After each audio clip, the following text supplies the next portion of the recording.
Hello friends, welcome back to my channel. இன்றைக்கி நம்ம கிச்சனில் பார்க்க போகிறது ஒரு சூப்பரான சிம்பிளான ஒரு மீன் குழம்பு எப்படி செய்கிறதுன்னு பார்க்கலாம்.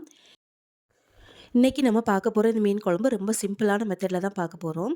நான் இன்றைக்கி இந்த மீன் குழம்புல தேங்காய் எதுவுமே அரைச்சி சேர்க்க போகிறதில்ல, ரொம்ப சிம்பிளாக செஞ்சிடலாம். இது சூடான சாதத்து கூட சாப்பிட்றதுக்கு ரொம்ப சூப்பராக இருக்கும். அதே சமயத்தில் இட்லி தோசை கூடலாம் அந்த மீன் குழம்பு சாப்பிட்டிங்கன்னா ரொம்ப நல்லாயிருக்கும். இந்த மீன் வந்து எந்த மீன்னாலும் நீங்கள் யூஸ் பண்ணிக்கலாம். நான் இன்றைக்கி ஷீலா மீன் எடுத்திருக்கேன். நீங்கள் இதே குழம்பு மெத்தடில் வந்து எந்த மீனை வேணாலும் நீங்கள் வச்சு செய்யலாம். எல்லா மீனுமே இந்த குழம்பு ரொம்ப நல்லாயிருக்கும். வீடியோக்குள்ளே போகிறதுக்கு முன்னாடி என்னோட சேனலை சப்ஸ்கிரைப் பண்ணாதவங்க மறக்காமல் சப்ஸ்கிரைப் பண்ணிக்கோங்க. வாங்க இப்போ இந்த மீன் குழம்பு எப்படி செய்கிறதுன்னு பார்க்கலாம். ஃபஸ்ட்டு நம்ம கடாயில் தேவையான அளவுக்கு எண்ணெய் ஊற்றிக்கலாம். நீங்கள் இந்த மீன் குழம்பு செய்கிறதுக்கு நல்லெண்ணெய் சேர்த்துக்கிட்டிங்கன்னா ரொம்ப நல்லாயிருக்கும். ஒரு 50 ml அளவுக்கு நல்லெண்ணெய் சேர்த்துக்கோங்க. இப்போ இந்த எண்ணெய் நல்லா சூடானதுக்கப்புறமா நம்ம ஒவ்வொன்றா சேர்த்துக்கலாம். இப்போ இதில் ஒரு 1/2 ஸ்பூன் அளவுக்கு வெந்தயம் சேர்த்துக்கோங்க. மீன் குழம்புக்கு கண்டிப்பாக வெந்தயம் சேர்த்துக்கோங்க. கூடவே கொஞ்சமாக சோம்பு சேர்த்துக்கலாம். இப்போ இந்த ரெண்டுமே பொரிஞ்சதுக்கப்புறமா கொஞ்சமாக கடுகு சேர்த்துக்கலாம். இப்போ இது எல்லாமே நல்லா பொரிஞ்சு வரணும். இது கூட நீங்கள் கொஞ்சமாக சீரகம் கூட சேர்த்துக்கலாம். நான் அன்றைக்கி சீரகத்தூள் சேர்க்க போகிறேன், அதனால் இதில் சீரகம் சேர்க்கலை. இப்போ இது கூட கொஞ்சமாக பூண்டு சேர்த்துக்கலாம். ஒரு 10லேருந்து 15 அளவுக்கு பூண்டு பல் சேர்த்துக்கோங்க. இது கூடவே பெருங்காயத்தூள் சேர்த்துக்கலாம். பெருங்காயத்தூள் சேர்க்கும்போது இதோட ஃப்ளேவர் ரொம்ப நல்லாயிருக்கும். இந்த மாதிரி மீன் குழம்பு, கார குழம்புக்கெலாம் வைக்கும்போது பெருங்காயத்தூள் கண்டிப்பாக சேர்த்துக்கோங்க. இப்போ சேர்ந்துட்டு இப்போ இந்த பூண்டு வந்து நல்லா வதங்கி வரணும். லைட்டாக ப்ரௌனாக ஆகி வரணும். அப்போ தான் உங்களுக்கு நல்லாயிருக்கும். இப்போ பாருங்கள், லைட்டாக நமக்கு ப்ரௌனாக நல்லா வெந்து வந்திருக்கு. இப்போ நம்ம கட் பண்ணி வச்சுருக்க வெங்காயம், பச்சை மிளகாய், கருவேப்பிலை இதெல்லாம் சேர்த்துக்கலாம்.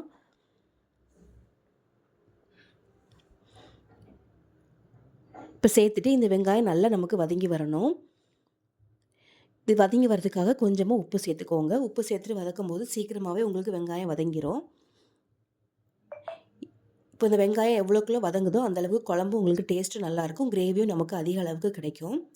இப்போ இதை நல்லா வதங்குறதுக்காக மூடி போட்டு ஒரு 3லேருந்து 4 நிமிஷம் நல்லா சிம்லேயே வச்சு விட்டுருங்க. அப்போ தான் உங்களுக்கு நல்லா வதங்கி வரும். இப்போ பாருங்கள், வெங்காயம், பூண்டு எல்லாமே நம்மளுக்கு நல்லா வெந்து வதங்கி வந்திருக்கு. இப்போ இந்த சமயத்தில் நான் ஒரு 3 தக்காளி பழம் அரைச்சி எடுத்து வச்சுருக்கேன். அதை இதில் சேர்த்துக்கலாம். நீங்கள் முழுசாக கட் பண்ணியும் சேர்த்துக்கலாம், இல்லைனா இந்த மாதிரி அரைச்சி சேர்த்துக்கலாம். அரைச்சி சேர்க்கும் போது உங்களுக்கு கிரேவியும் நல்லா திக்காகவும் கிடைக்கும். அதே சமயத்தில் சீக்கிரமாகவும் வதங்கி வரும். அதுக்காக தான் நான் அரைச்சி சேர்த்துருக்கேன். இப்போ இது எல்லாமே நல்லா கலந்து விட்டுருங்க. இப்போ நம்ம சேர்த்துருக்க தக்காளி நல்லா வதங்கி நம்ம சேர்த்துருக்க எண்ணெயெல்லாம் கூட நல்லா பிரிஞ்சு வரணும். அந்தளவுக்கு தக்காளியும் நல்லா நமக்கு மசிஞ்சு வரணும். ஒரு 2-3 நிமிஷம் சிம்மில் வச்சு நல்லா வேக விடுங்க. இப்போ பாருங்கள், தக்காளியுமே நல்லா வெந்து நமக்கு எண்ணெயெல்லாம் கூட பிரிஞ்சு வந்திருக்கு. இப்போ இந்த சமயத்தில் இந்த குழம்புக்கு தேவையான மசாலா எல்லாமே சேர்த்துக்கலாம். மசாலாவுக்கு 1/2 ஸ்பூன் அளவுக்கு மஞ்சத்தூள் சேர்த்துக்கோங்க. இது கூட குழம்பு மிளகாத்தூள் சேர்த்துக்கோங்க. நான் வீட்டில் அரைச்ச குழம்பு மிளகாத்தூள் தான் சேர்த்துருக்கேன். ஒரு 3 டேபிள் ஸ்பூன் அளவுக்கு சேர்த்துக்கலாம். இது காரம் கொஞ்சம் கம்மியாக தான் இருக்கும், அதனால் 3 டேபிள் ஸ்பூன் அளவுக்கு சேர்த்துருக்கேன். இப்போ இது கூட தனி மிளகாத்தூளும் நான் 1 ஸ்பூன் அளவுக்கு சேர்த்துருக்கேன். குழம்புத்தூள் கொஞ்சம் காரம் கம்மியாக இருக்கும், அதனால் இந்த வெறும் மிளகாத்தூள் நான் சேர்த்துருக்கேன். நீங்கள் வேண்டாம்னா குழம்பு மிளகாத்தூள் மட்டுமே சேர்த்துக்கலாம். இப்போ இந்த குழம்புக்கு தேவையான அளவுக்கு உப்பு சேர்த்துக்கலாம். உப்பு சேர்த்துட்டு நல்லா கலந்து விடுங்க. இது இப்போ இந்த மசாலா வந்து இந்த எண்ணெயிலே நல்லா உங்களுக்கு வதங்கி வரணும். எண்ணெயிலே நல்லா வதங்கி வரும்போது தான் குழம்போட டேஸ்ட்டும் ரொம்ப நல்லாயிருக்கும். நீங்கள் இப்போ உடனே தண்ணி எதுவும் சேர்க்கக்கூடாது. இந்த எண்ணெயிலே மசாலா எல்லாமே நல்லா வதங்கி வர மாதிரி பார்த்துக்கணும். இப்போ பாருங்கள், ஒரு 2-3 நிமிஷம் நல்லா இந்த எண்ணெயிலே நமக்கு மசாலா எல்லாமே நல்லா வதங்கி பச்சை வாசனை எல்லாம் போயிடுச்சு. இப்போ இந்த சமயத்தில் நம்ம எடுத்து வச்சுருக்க புளி தண்ணி இதில் சேர்த்துக்கலாம். நான் ஒரு பெரிய லெமன் சைஸில் புளி எடுத்து 1/2 லிட்டர் தண்ணியில் கரைச்சி எடுத்து வச்சுருக்கேன். அதை இது கூட நம்ம இப்போ சேர்த்துக்கலாம். புளி வந்து நம்ம எவ்வளோக்குள்ள சேர்க்குறோமோ அந்தளவுக்கு குழம்பு நல்லாயிருக்கும். மீன் குழம்புக்கு எப்போவுமே வந்து புளி எக்ஸ்ட்ராவே சேர்த்துக்கோங்க.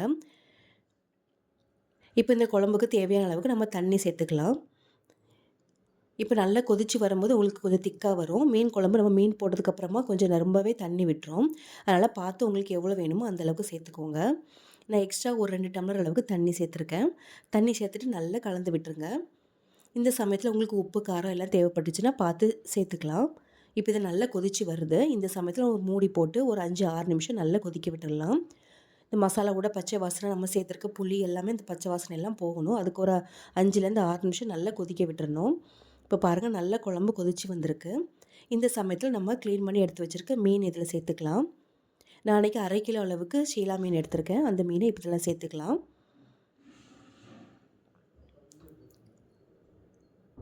இதுக்கு நீங்க எந்த மீன் வேணாலும் சேர்த்துக்கலாம். எல்லா மீனுமே இந்த குழம்புக்கு ரொம்ப நல்லாயிருக்கும். இதே மெத்தட்லயே நீங்க செய்யலாம். இப்ப இத செஞ்சுட்டு லைட்டா இந்த மாரி கலந்து விடுங்க.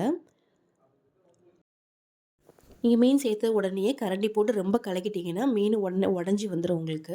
அதனால லேசா இந்த மாரி கலக்கி விட்டுட்டு, மூடி போட்டு ஒரு 3 நிமிஷம் வேக விட்டுறலாம். மீன் உங்களுக்கு டக்குன்னே உங்களுக்கு வெந்து வந்துரும். ரொம்ப நேரம் எடுக்காது. ஒரு 3 நிமிஷம் மட்டும் வேக விட்டு எடுத்துறலாம். இப்ப பாருங்க மீன் எல்லாமே நமக்கு நல்லா வெந்து வந்திருக்கு.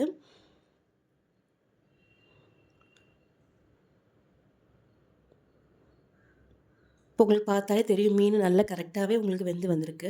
இப்ப இந்த சமயத்துல லாஸ்ட்டா வந்து மிளகுத்தூள் சேர்த்துக்கலாம். நான் 1 டேபிள் ஸ்பூன் அளவுக்கு மிளகுத்தூள் சேர்த்துருக்கேன். மீன் குழம்புக்கு இந்த மாரி லாஸ்ட்டா இறக்கும்போது மிளகுத்தூள் சேர்த்துக்கிட்டிங்கன்னா ரொம்ப நல்லாயிருக்கும். அதோட ஃப்ளேவருமே ரொம்ப நல்லாயிருக்கும். இது கூடவே ஒரு 1/4 டீஸ்பூன் அளவுக்கு சீரகத்தூள் சேர்த்துக்கலாம். ஏன்னா நான் தாளிக்கும்போது சீரகம் சேர்க்கல. அதனால கடைசியா இறக்கும்போது சீரகத்தூள் சேர்த்துக்கோங்க. கொஞ்சமா வாசனைக்காக கருவேப்பிலை இலையும் சேர்த்துக்கலாம். கூடவே கொஞ்சமா கொத்தமல்லி இலை போட்டுட்டு நல்லா மிக்ஸ் பண்ணி விட்டுருங்க. அவ்வளோதாங்க நம்மளோட சூப்பரான மீன் குழம்பு ரெடி ஆயிடுச்சு. இத நம்ம இன்னைக்கு ரொம்ப சிம்பிளாவே செஞ்சிருக்கோம். தேங்காய் எதுவுமே அரைச்சு ஊத்தல. எந்த மசாலாவுமே நம்ம அரைச்சு சேர்க்கல. நார்மலா வெங்காயம், தக்காளி வதக்கிட்டு நம்ம வீட்ல இருக்கிற குழம்பு தூள் மட்டும் தான் நம்ம சேர்த்துருக்கோம். இதோட டேஸ்ட்டும் ரொம்ப சூப்பரா இருக்கும். கண்டிப்பா ஒரு வாட்டி இத ட்ரை பண்ணி பாருங்க. என்னோட இந்த வீடியோ உங்களுக்கு பிடிச்சிருந்ததுன்னா மறக்காம லைக் பண்ணி ஷேர் பண்ணுங்க. தேங்க்ஸ் ஃபார் வாட்சிங்.